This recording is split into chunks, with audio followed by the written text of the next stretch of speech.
the breakthrough in the Middle East. Israel and Hamas have agreed to the first phase of a peace deal after more than 2 years of war. This is expected to lead to the release of all the hostages and hundreds of Palestinian prisoners. That could happen as soon as this weekend. You could see the crowds, jubilation, not just on the streets of the capital, Tel Aviv and Jerusalem and all across Israel, but also in Gaza City.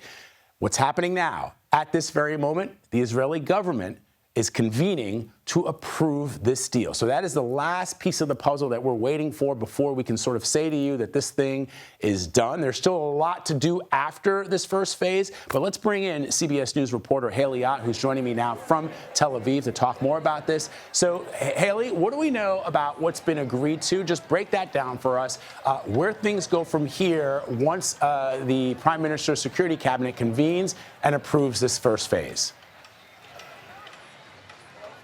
Good morning, Vlad. Yes, so this is the first phase of that 20-point peace plan that the White House put out alongside Israeli Prime Minister Benjamin Netanyahu about 10 days ago. And there are still some more difficult elements of that proposal to be hammered out, like how Hamas will disarm, whether it will agree to step back from Palestinian politics, and who will govern Gaza. But all of that, as you said, will come later. Netanyahu is going to meet with his cabinet and government later today. After that government meeting is when a 24-hour clock will begin for Israel to retreat to an agreed line that is still within Gaza.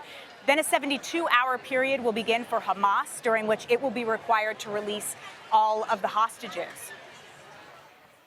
And so you are there in the center of it all in Tel Aviv. I note that there are people. I just watched Deborah Patta's story this morning on CBS Mornings, speaking to people who are just joyful. And again, this is not just in Israel. Of course, it is happening in Gaza as well, where people are just breathing a sigh of relief, hopeful that this bloodshed will end, that the hostages will come home, back to their families. As you know, Haley, there are about 20 of them that we believe are still alive.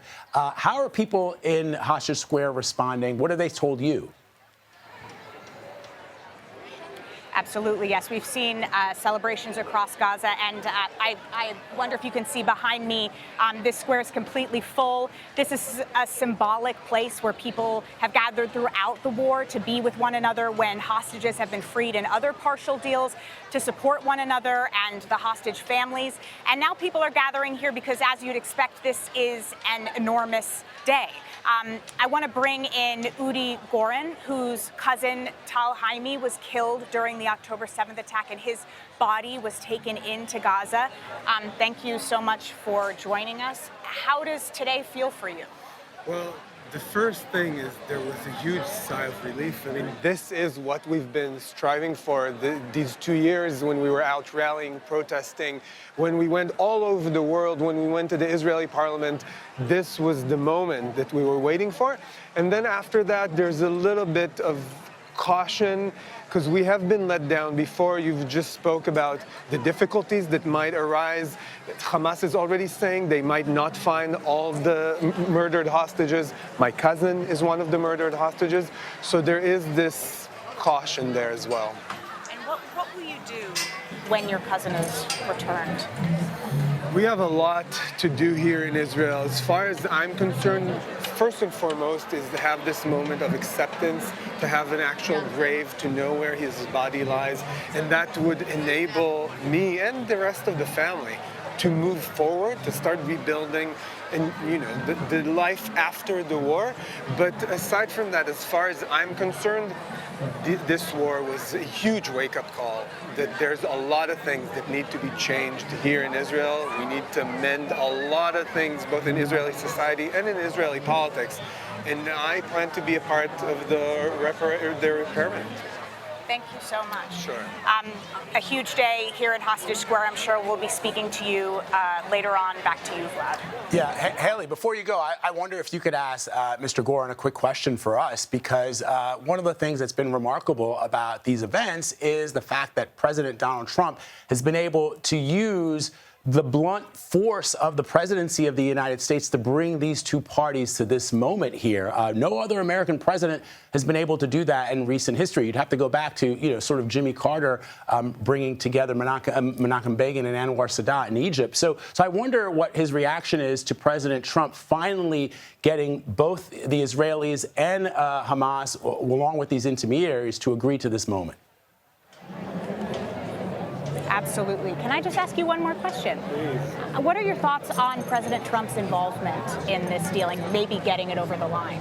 I think that if it weren't for him, we wouldn't be here. The fact that he was able to use all of his political power to put everybody behind him and create this coalition of Arab countries, of Turkey and Israel and the European countries, and essentially creating this coalition that backs this deal up, I don't think it would have happened otherwise. And I think this is what everybody needs to keep in mind right now. It doesn't matter who you support. It doesn't matter if you support Israel or Palestine. It doesn't matter actually if you support America. You should back this deal up because it's better for the region. And what's better for the region is also better for the U.S. Thank you so much. Thank you. Back to you, Vlad. Yeah, that was great. And exactly that is, I think, the reaction we're going to see, Haley, over the next couple of days and in the weeks ahead, I believe, from not just the Israelis, but also from our Arab partners in the region. Haley Ott reporting from Hostage Square. We are awaiting the convening of the Israeli Security Cabinet to finally approve this first phase of this peace deal and bring this bloodshed to an end. Haley Ott for us. Thank you very much, Haley. Appreciate it. And thank you to Mr. Gorin as well.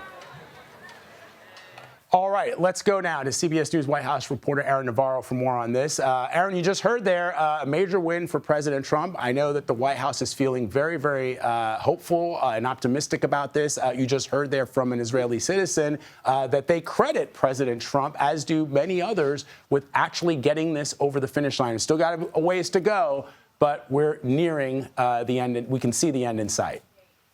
Yeah, throughout this morning, you're seeing the White House and President Trump elevate and show praise for those that have celebrated this deal. There was a specific post on Truth Social from President Trump thanking the U.S. Ambassador to Israel, Mike Huckabee.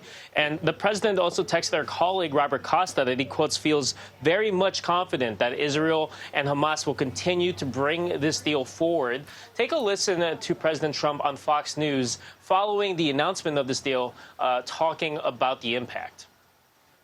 Gaza, we believe, is going to be a much safer place, and it's going to be a place that reconstructs, and other countries in the area will help it reconstruct because they have tremendous amounts of wealth, and they want to see that happen, and we'll be involved in helping them make it successful.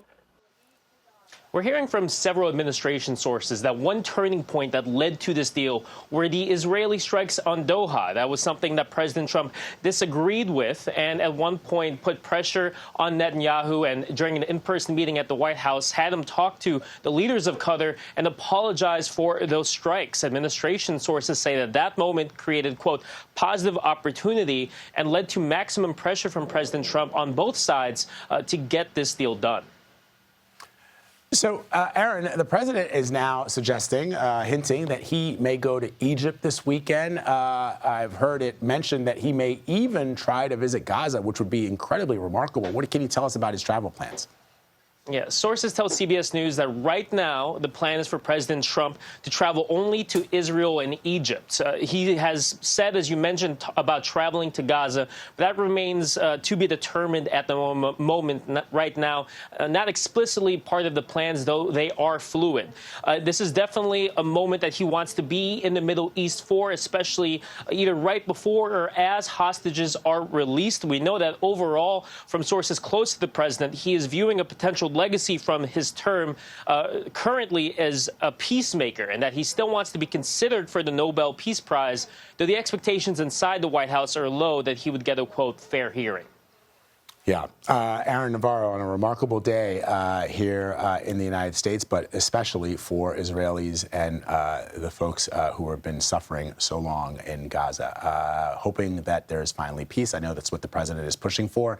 Aaron Navarro for us. Thank you very much.